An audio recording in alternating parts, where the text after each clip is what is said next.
It's hard to disagree with powerful people, whether it's your boss, your government, or a family elder. It's like defusing a bomb. One wrong word, and the conversation explodes.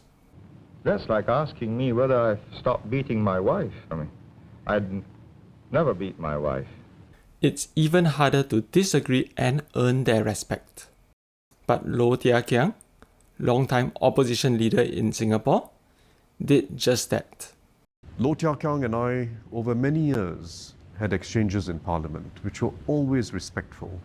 I actually liked his questions. He had a sharp mind, but he was always very shrewd in the way he put across his questions. And I liked answering Low Thia Khiang in Parliament, giving him respect, explaining my position, either with the facts or explaining why I take a different view, but sometimes agreeing with him as well. So I will single out Low Thia Khiang as someone whom I always appreciated listening to and understanding where he was coming from. And Low Thia Khiang didn't just earn respect from Singapore's current president. Even Singapore's founding father said, "The only one I find worth listening to is Low Thia Khiang. The others, I switch off." Less than 3 years after entering Parliament, Low stood out. And English wasn't even Low's first language. And 2 other opposition MPs at the time were trained lawyers. If you want to challenge powerful people and be taken seriously, there's a way to do it.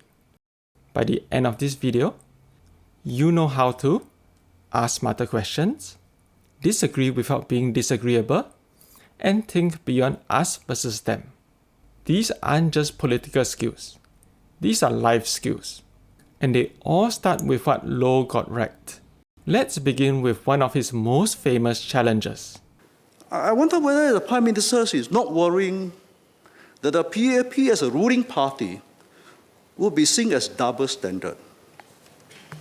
Does he forgotten that the former Prime Minister, Mr. Goh Chok Tong is your ESM, sued the Workers' Party candidate Teng Liang Hong during general election 1997 for just making a police report. But now this is allegations much more serious than that. And more importantly, we're talking about upholding the legacy of Mr. Lee Kuan Yew, that the nation, the laws, the birth family above individual. By using family, does not this also show that blood is thicker than water? Own sibling cannot sue. After all, we are all brothers and sisters. But political opponents and critics sue until your pants drop. What makes Low's criticism sting? First, he argues that there's a double standard, one of the most powerful weapons in speech. Even 2-year-olds can recognize double standards. Just give them a smaller cookie than another toddler and watch what happens. Second, he fights counter-arguments with his opponent's own logic.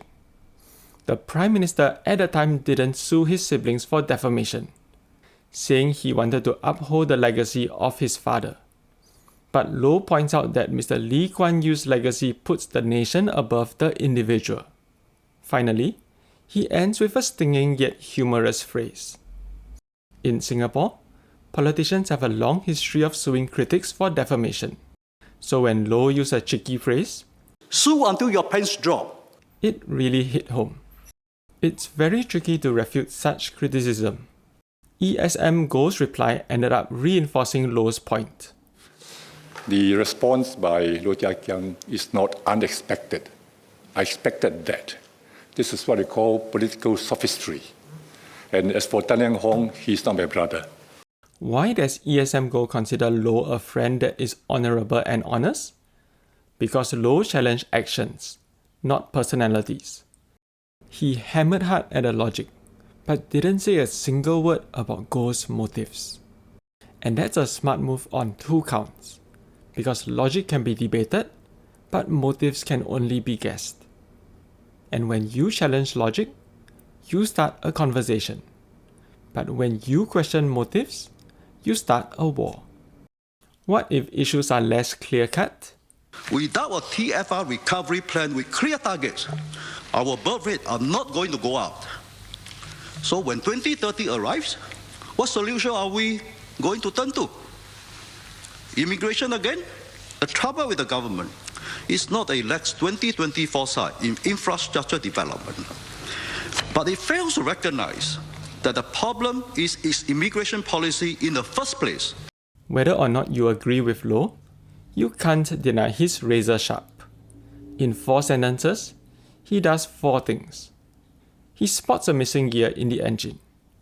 Then he shows how the system wobbles because of it. Then he says that the government's actions will shake the system even more. He closes with a pointed rhetorical twist. You claim foresight, but you're blind to the core problem.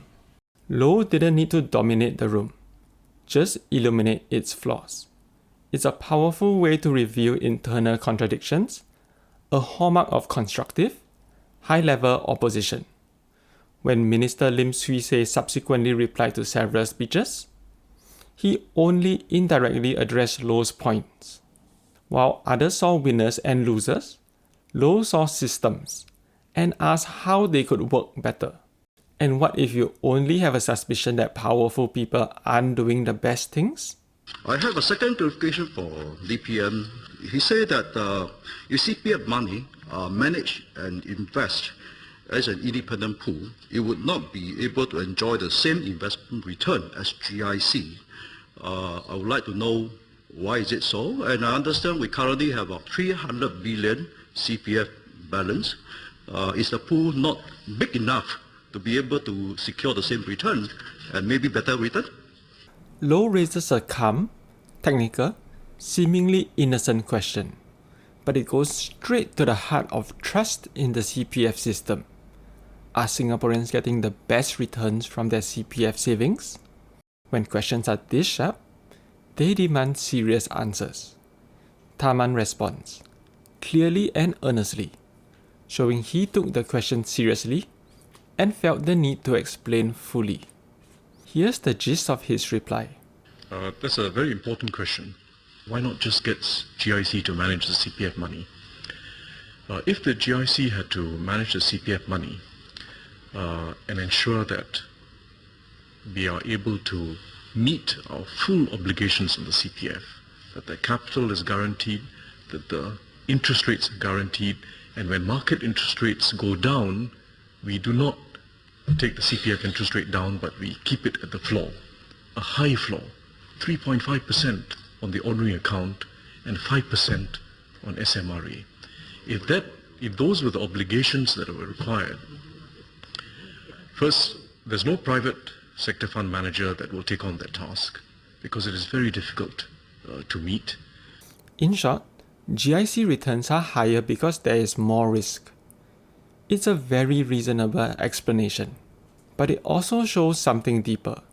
Low's question worked not because it was confrontational, but because it exposed tension between the government's promises and the system's realities. That's the power of a well-placed question. If you speak with clarity, conviction, and respect, any reasonable person will listen.